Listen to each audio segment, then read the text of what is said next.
नमस्कार।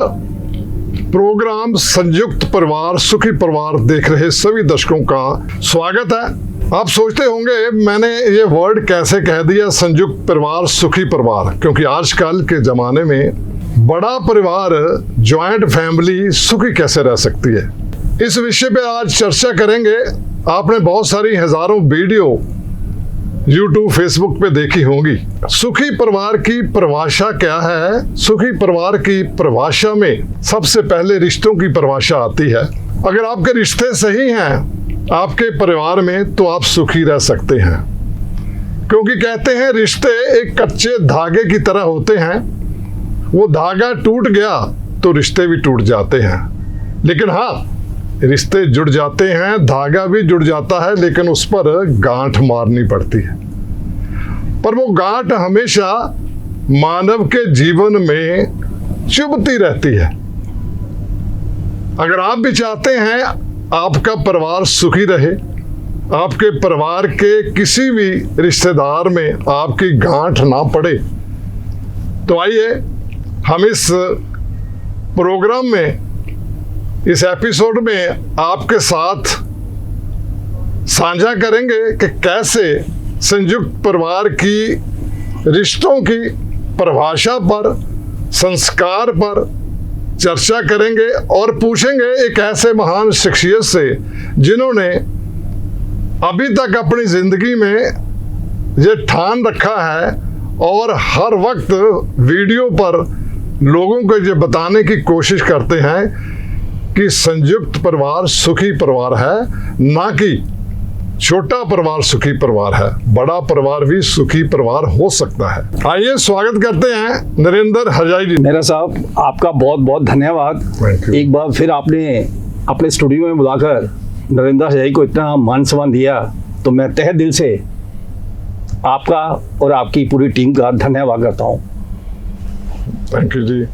हरजाई जी, मैं हमेशा आपके वीडियोस का फैन रहा हूं, क्योंकि छोटी छोटी आप टिप्स देते हैं लोगों को, समाज को ये समझने के लिए कि संयुक्त परिवार सुखी परिवार हो सकता है। क्योंकि आप कम से कम, मुझे जहां तक मालूम है, 5 पीढ़ियां तो आप अभी आपके साथ रह रही हैं। इतना बड़ा परिवार है और कभी भी आप बोलते हैं हमारे पूरे संयुक्त परिवार में, ज्वाइंट फैमिली में, कभी किसी ने किसी से कभी कोई गुस्सा नहीं किया, गिला नहीं किया, कभी झगड़ा नहीं हुआ।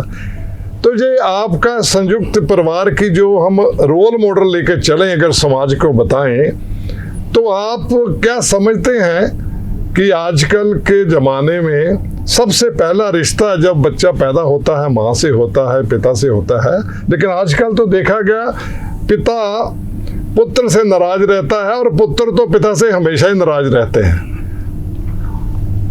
यहाँ तक कि पूरे कोर्ट कचहरियों तक की नौबत आ जाती है। क्या कहेंगे इस बारे में, इन रिश्तों के बारे में, कि जो कि पवित्र रिश्ता माना गया, इससे ऊपर कोई रिश्ता नहीं हो सकता? जी, बहुत अच्छा सवाल किया आपने मेहरा साहब। मैं समझता हूँ कि जिनके पास रिश्ते होते हैं वो बहुत अमीर होते हैं जी।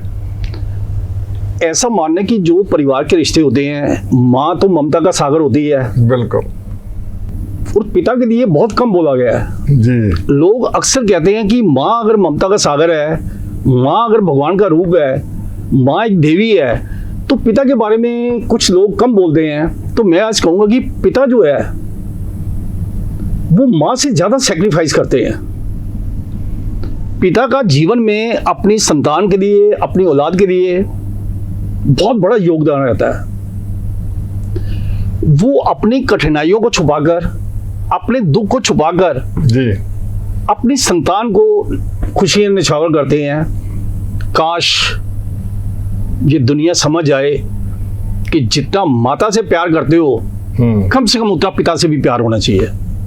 मैं देश के सभी वर्ग को ये कहूँगा, माता पिता दोनों का अपना एक सेक्रीफाइस होता है। जो माँ कर सकती है वो पिता नहीं कर सकता, और जो पिता कर सकते हैं वो माँ कभी नहीं कर सकती। तो ये डेफिनेशन लोगों को, ये मेरा बताने का मतलब है कि रिश्ते जो होते हैं, आज आपने बहुत मेरा सा बड़ा एक अच्छा सवाल किया है कि रिश्ते क्या होते हैं। मैं समझता हूँ कि जिनके पास रिश्ते होते हैं जी, वो बहुत अमीर होते हैं, और जिनके पास रिश्ते निभाने की क्षमता नहीं होती जी, मैं समझता हूँ, गुस्ताखी की माफी, वो कुछ गरीब होते हैं।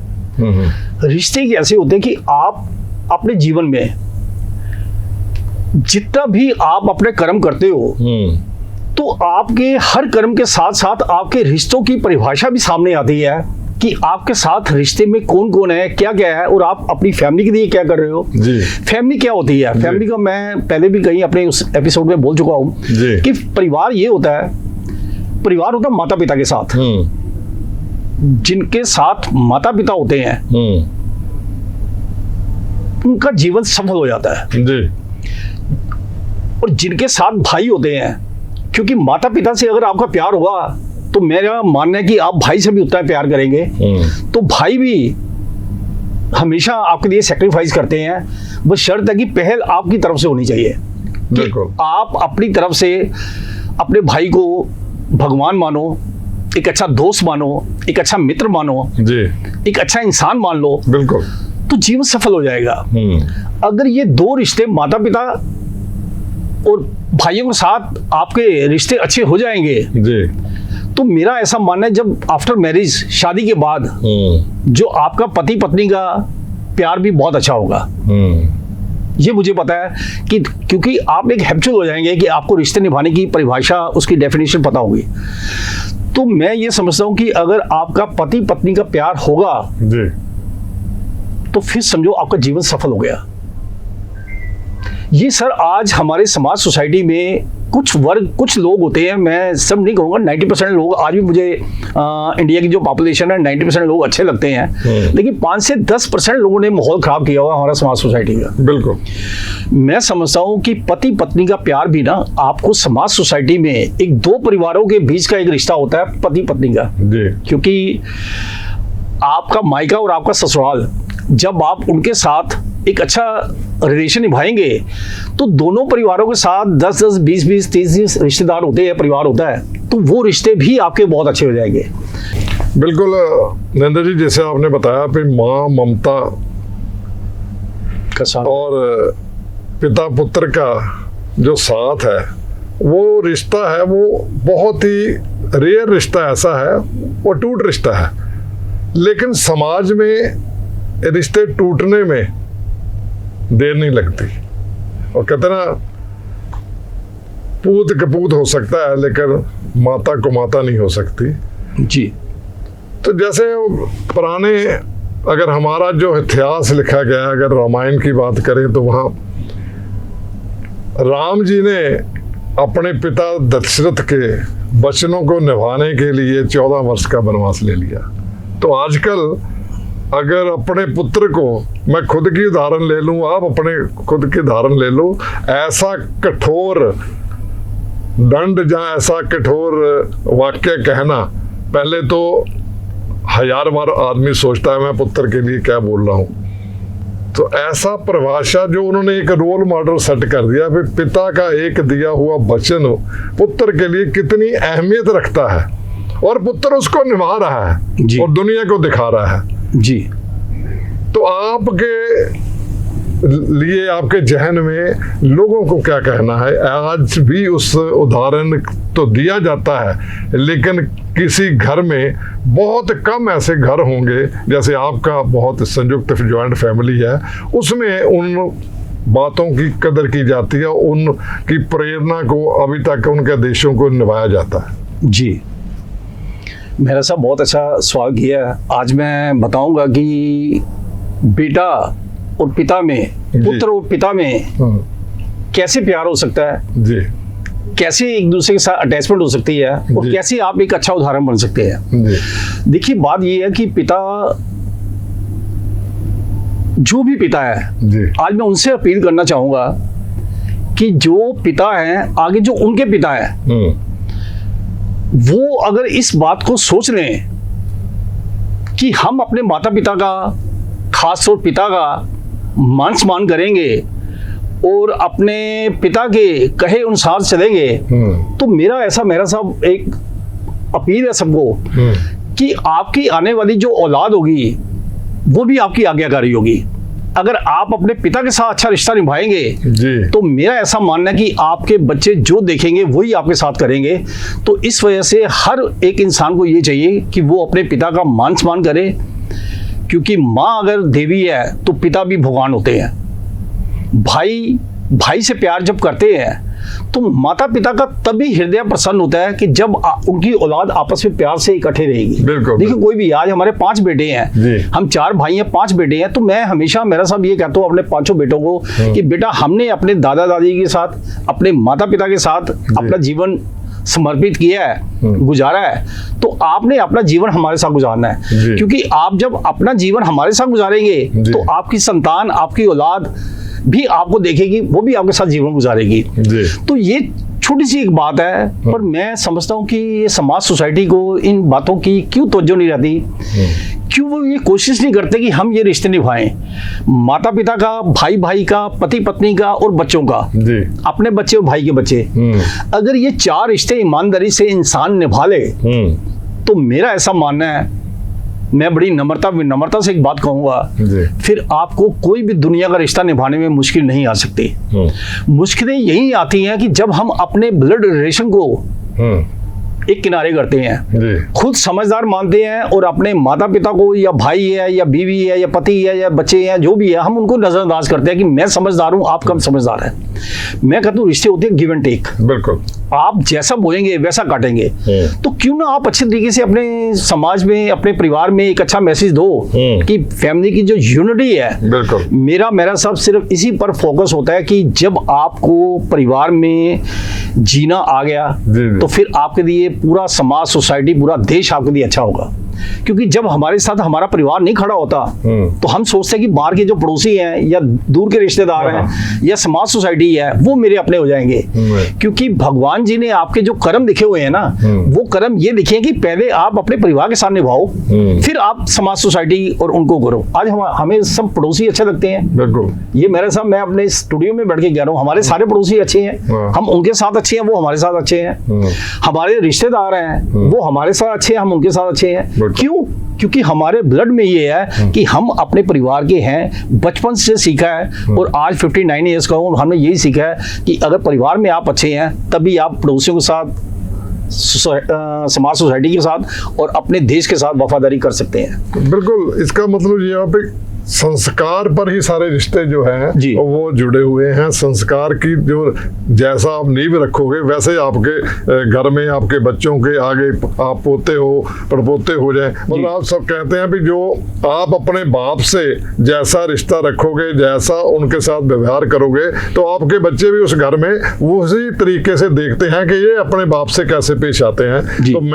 तो कम से कम ये तो आदमी को मालूम ही है ना, कल को मैंने भी बाप बनना है, तो कल को मैंने भी बुजुर्ग होना है, तो मेरे बच्चे भी बड़े होकर के मेरे साथ रिश्ता ऐसा ही निभाएं जो मैंने अपने बाप से रखे हैं। तो ये सब संस्कार हैं। तो संस्कार की अगर परिभाषा माने तो संस्कार कैसे होने चाहिए एक परिवार में? देखिए, जो इंसान, ऐसा है कि हमारे फादर साहब, पिताजी हमारे 2019 में गुजरे हैं, वो करीब 90+ थे। वो 90 साल की जीवन उन्होंने गुजारा। लेकिन मैं आज भी कहता हूँ कि भगवान उनकी आत्मा को शांति दे और वो अपने चरणों में उनका वास हो। लेकिन हमारे फादर साहब, पिताजी हमारे इतने खुश नसीब थे कि जिनके पास 4 बेटे और 5 पोते और 2 परपोते वो दे के गए हैं, एक हरा भरा परिवार छोड़ के गए हैं। तो देखिए कितनी खुश नसीबी है। शायद मेरा साहब आप भी ये सोचते होंगे वो बुजुर्ग कितने महान, उन्होंने उनके जो कार्य है या कैसे है, उन्होंने हमेशा बेटा एक ही समझाया कि बेटा आप अपने जीवन में परिवार के अगर रिश्ते आप निभा लेंगे तो फिर समझो दुनिया सारी आपको अच्छी लगेगी। अगर आपका परिवार में प्यार नहीं है तो फिर सारे रिश्ते आपको हल्के फुल्के नजर आएंगे, तो वो बिखर जाएंगे आपके।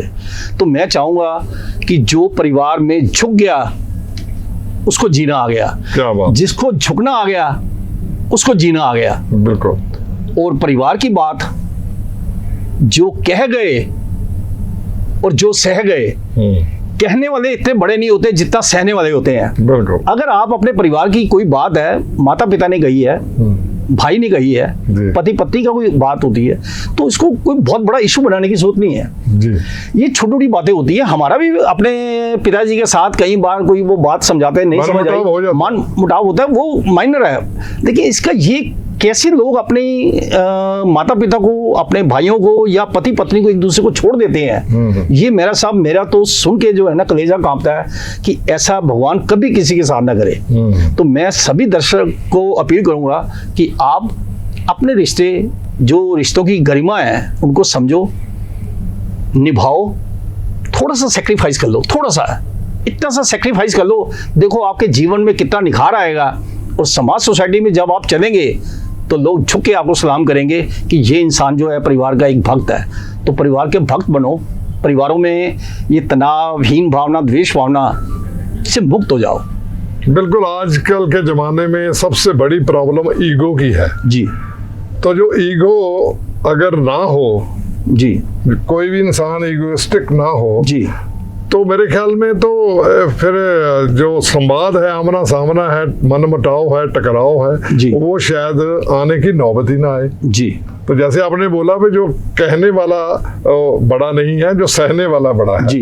तो अगर आपको किसी ने गुस्से में कोई बात कह दी, चाहे वो आपकी माता है, चाहे आपके पिता हैं, चाहे बड़े भाई हैं, चाहे और भी घर में बड़े हैं, बुजुर्ग हैं, उन्होंने कह दी है, तो ये नहीं है तो ये कैसे हो गया। क्योंकि आमतौर पर मैं हरजाई जी देखा है, समाज में कई घरों में ऐसा होता है, आजकल वो बाप समझाने की कोशिश करता है, माता समझाने की कोशिश करता है, आपको क्या पता आजकल जमाना और है, आप किस जमाने में जी रहे हो। आजकल ये जमाना आज मॉडर्न है, आप साइंस कहाँ तक पहुंच चुकी है।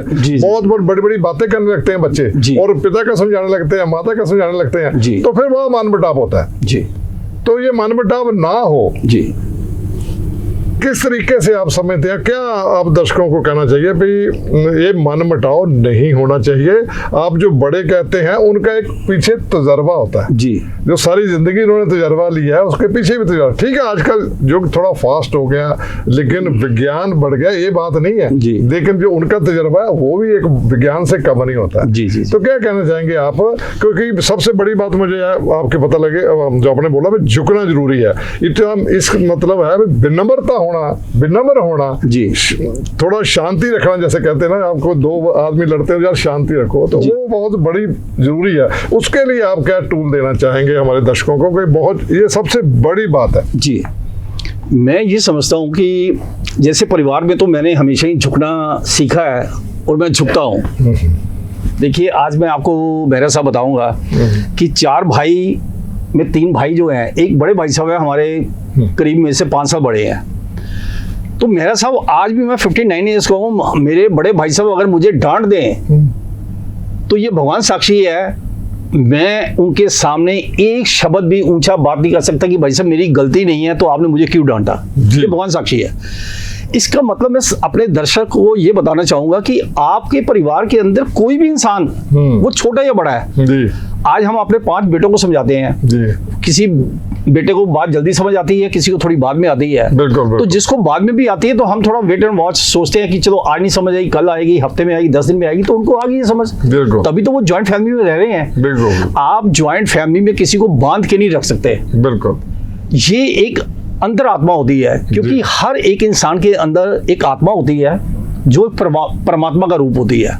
आप अपनी अंतरात्मा से पूछो कि आप अगर किसी के साथ गलत नहीं करेंगे तो मेरा ऐसा मानना है कि कोई भी परिवार का इंसान आपके साथ गलत नहीं कर सकता। बिल्कुल। हम अपने परिवार के लिए अच्छे हैं, इसी वजह से हम अपने पड़ोसियों के साथ अच्छे हैं, इसी वजह से हम अपने रिश्तेदारों के साथ अच्छे हैं, इसी वजह से हम दूर के रिश्तेदारों के अच्छे हैं। तभी मैं कहता हूँ जन जन का भला हो, सबका भला हो। बिल्कुल। और इन चीज़ों से हमें, मेरा साहब, मुझे बताने में कोई हिचकिचाहट नहीं है। मैं सबका भला मांगता हूँ, लेकिन कुछ ऐसे भी इंसान हैं, मैं अभी बताना ठीक नहीं समझता, 5 से 10 लोग हैं कि जो मैं भला उनका किया है और वो ही आदमी जो आज हमारा बुरा कर रहे हैं, सोच रही है। वही मैं कहने जा रहा हूँ भाई, अगर आप सोचते मैं सबका समाज में भला करूं, लेकिन सब लोग नहीं समझते ना, उनको समझने की जरूरत है जी। इसलिए संस्कार बहुत बड़ी बात है। घर में संस्कार इस तरीके के दे, जो आदमी आपका भला करता है तो आप उसका बुरा ना सोचें जी। भला करने वाले तो बहुत मिलते हैं, लेकिन कम मिलते हैं, लेकिन बुरा करने वाले बहुत मिल जाते हैं। तो आपके साथ भी जैसे आप कह रहे हो, क्या ऐसे आपके साथ को मैं मान नहीं सकता, क्योंकि आपका बहुत ही विनम्रता से आपका जो स्वभाव है, आपका जो परिवार है, आप जो समाज से विचरते हैं, तो आप सबका भला चाहते हो। तो आपके साथ भी कोई बुरा बात हुई है? जी। अच्छा एक सवाल किया। मैं तो सबका भला करने वाला इंसान हूँ। मैं आज भी कहता हूँ कि जो लोग मेरा बुरा करने की सोच रहे हैं या बुरा करते हैं वो 2-4 लोग ही हैं। ये मैं बताना इस वजह से चाहूँगा कि इसको मैं अभी ज़्यादा डिटेल में नहीं बताऊँगा कि ये मेरे पास एक पेपर है कि जिसके साथ मैंने उनके साथ जस्टिस किया, इंसाफ किया, लेकिन वो लोग 8 साल के बाद आज मेरा ही बुरा करने की सोच रहे हैं। लेकिन मेरे सब भगवान है, मेरा सब ये एक्चुअली कंट्रोवर्सी पैदा करने की लोग कोशिश करते हैं। लेकिन मैं आज भी कहता हूँ, जो भी 5 साल लोग हैं, ये मेरे पास रिकॉर्ड है उनका। मैं आज भी चाहूँगा, मेरे पास उनकी वॉइस मैसेज है, सब कुछ है उनका, लेकिन मैं उनको आज भी कहता हूँ आपके माध्यम से कि उनका भला हो, वो अपने बच्चों के साथ खुश रहें, पति पत्नी का प्यार हो, अपने माता पिता के साथ खुश रहें, उनका भला हो। क्योंकि मुझे पता है मेरा साहब कि आप जब किसी का बुरा करते हो तो वो कभी ना कभी वो चीज़ आपके पास वापस आएगी। तो क्यों ना हम अच्छाई करें, क्यों ना सबका भला करें। लेकिन भगवान, मैं ये भी कहता हूँ, मेरा परिवार भी कहता है कि पता नहीं शायद नरेंद्र हरजाई की आत्मा शायद भगवान ने कुछ अलग बनाई है कि जो सबका भला करते हैं। जो मेरे दर्शक सुनेंगे तो वो भी सोचते होंगे कि एक ऐसा इंसान जो सबका भला करता है। मैं आज भी कहता हूँ कि इस देश में जितनी पॉपुलेशन है सबका भला हो, सभी खुश रहें। मेरा सब क्या फर्क पड़ता है, देने वाला भगवान, इंसान के अपने कर्मों से इंसान ने मिलना है। मैं किसी का बुरा सोचता हूँ तो ये मेरा बुरा कर्म है। मुझे लगता है ये बुरे की जो जड़ स्टार्ट होती है वो जो धन से होती है। जी। धन के लिए ही रिश्ते जो हैं वो बिगड़ जाते हैं, रिश्ते खराब हो जाते हैं, चाहे वो घर में हो चाहे समाज में हो। जैसे आपने बात करी, मुझे लगता है आप किसी प्रॉपर्टी की बात कर रहे हो जिसने आपका धन लेकर दोबारा वापस नहीं किया, जहाँ आपका डिस्टर्ब हो रहे हो। आजकल पूरे अगर आप किसी भी कोर्ट में चले जाएं तो हजारों लाखों जो केसेस हैं वो इसी पे निर्धारित हैं। जी। धन की खातर सास ने बहू को परिवार से, जैसे बहू को निकाल दिया, किसी ने दहेज से कारण निकाल दिया, किसी ने पिता पुत्र की लड़ाई हो गई, वो खेतों के कारण हो गई, वो भी धन की है, प्रॉपर्टी के कारण हो गई। वो 99% जो केसेस हैं आज अदालतों में भरे पड़े हैं वो धन की बंटवारे को लेकर भरे।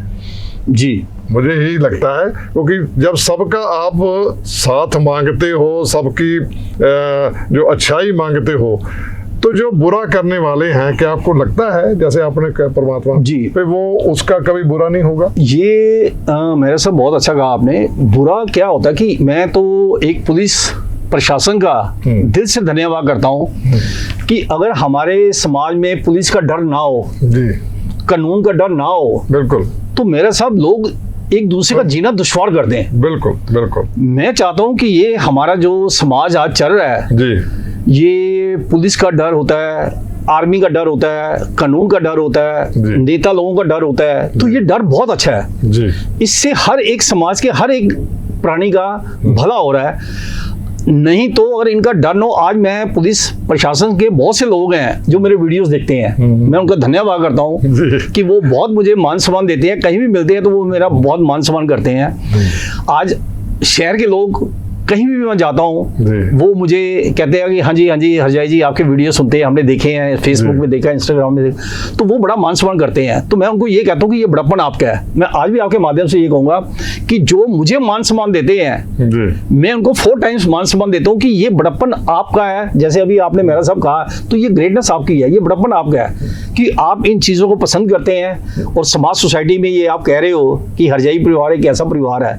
देखिए कुछ लोग पता नहीं क्यों हरजाई परिवार से नफरत करते हैं या कम पसंद करते हैं, तो मैं उनसे अपील करूंगा कि आप हमें मान सम्मान दो या ना दो, लेकिन हमें किसी बात का गुनाहगार मत ठहराओ, क्योंकि हम तो जन जन का भला करने वाले आदमी हैं। मरते दम तक, जब तक अंतिम सांस रहेगी, नरेंद्र हरजाई, एक एक इंसान का भला मांगूंगा।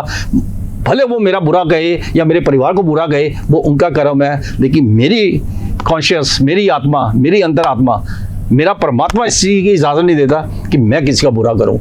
बिल्कुल। जन जन का भला हो, सबका भला हो, सब का आनंद मंगल और सुखमय जीवन हो, ये दिल से नरेंद्र रजाई पूरे देश के लिए दुआएं करते हैं। बिल्कुल। देखा जैसे हर ग्रंथ में, हर चाहे बाइबल हो, चाहे गीता हो, चाहे श्री गुरु ग्रंथ साहब हो, जी। सब में लिखा है सर्वत्र का भला। जी जी जी, सबका भला जैसे आप कह रहे हो, तो बिल्कुल सबके भले में, सब में आप भी आते हो। आप भी आते हैं, बिल्कुल बिल्कुल बिल्कुल। जब जी। सबका भला मांगोगे, उसमें आप अपने को कैसे निकाल पाओगे? जी। इसलिए आज दर्शकों ने देखा होगा कि एक सुखी परिवार कैसे रह सकता है, बड़ा परिवार भी। जी छोटे परिवार की परिभाषा, ठीक है, हम दो, हमारे दो का बहुत नारे लगे थे, लेकिन वो जो दो हैं, वो पीछे अगर हम अपने इतिहास में जाएं, कैसे कैसे आप किस वंश में जाते हो, तो आप तो बहुत अरबों खरबों की आपकी फैमिली है। तो आप 2 से 2 तो ठीक है। आज की जिंदगी, सपोज आपके 100 साल की जिंदगी है, तो 100 साल में आपकी जितनी भी पीढ़ी आती है, अगर आप इकट्ठे रह सकते हैं तो जरूर रहें, ये इनका मानना है। और रहकर ही जो है, जो शक्ति बनती है, कहते हैं एक जैसे एक उंगल में उतनी ताकत नहीं होती, एक अंगूठे में उतनी ताकत नहीं होती जितनी एक मुट्ठी में ताकत होती है। इसका मतलब है, जब एक संयुक्त परिवार रहेगा, एक मुट्ठी परिवार रहेगा, तो किसी समाज के किसी और भी आदमी की जो जरूरत भी नहीं पड़ेगी कि आप कर बुरी नजर देख सके। तो ये रिश्तों की बात थी। तो जाते जाते विनम्रता की आप बात करी, तो मुझे याद आ गया, एक बहुत बड़े संत हैं जो हमारे समाज में अभी भी हैं। कल ही मैंने उनसे उनकी एक सभा में सुना, वो कहते जी विनम्रता, जी। झुकना जी। जो सबसे बड़ी बात है। जी। वो कहते परमात्मा ने आपको सिखाया। जी। कैसे? जैसे एक हमारा सबसे बड़ा शब्द है ओम। जी। ओम को अगर आप जब लिखते हो, जी। तो ऐसे लिखते लिखते लिखते लिखते ओम नीचे आ जाता है, जी। तो फिर ऐसे मुड़ता है, वो पूरा झुक जाता है। जी। तो उसी में सारा कुछ है, उसी में अनंत सारा कुछ सार उसमें है। ऐसे एक ओंकार है, जब एक ओंकार भी लिखते हैं, जी, जी। तो उड़े का आप देखो, ऐसे जब डालते हैं तो नीचे आ जाता है। जी। उसका मतलब क्या है? जी। परमात्मा ने तो आपको साक्षात समझाया है, जी। समझना आपने है, बुद्धि आपकी है। जी। तो ये बहुत संत समाज जैसे लोग आपको एक संस्कार देते हैं, आपको समझाते हैं, समझना आपने। जी। जैसे आप अपनी वीडियो से रोज समझाते हो लोगों को, रोज बताते हो कि संयुक्त परिवार, सुखी परिवार कैसे हो सकता है। आप प्लीज इस वीडियो को, इस एपिसोड को जरूर देखा कीजिए और नरेंद्र हरजाई जी से जो वीडियो जरूर देखें, और नीचे अपने सुझाव भी दें कि आपका परिवार कैसा है। अगर आपको कोई समस्या है तो उसमें जरूर लिखें, उसका समाधान भी हम अगले एपिसोड में जरूर बताएंगे। बहुत बहुत धन्यवाद। और हरजाई जी, मैं आपका इस एपिसोड में आने का, इस स्टूडियो में आने का, और लोगों की इतनी अच्छी अच्छी बातें बताने का, और उनका जो भला करने की बात कहने का बहुत बहुत धन्यवाद करता हूँ। धन्यवाद। और परमात्मा से हम यही दुआ करते हैं कि आप हमेशा ऐसे ही विचार अपने लाएं, समाज को बताएं और समाज का सुधार करें। बहुत बहुत धन्यवाद। एक बार फिर कहना चाहूंगा कि जिसको झुकना आ गया, उसको जीना आ गया। क्या बात है। जो कह जाते हैं वो बड़े नहीं होते, जो सह जाते हैं वो बड़े होते हैं। तो सभी का धन्यवाद। धन्यवाद। आप इतना मान सम्मान देते हो, सबका एक बार फिर धन्यवाद।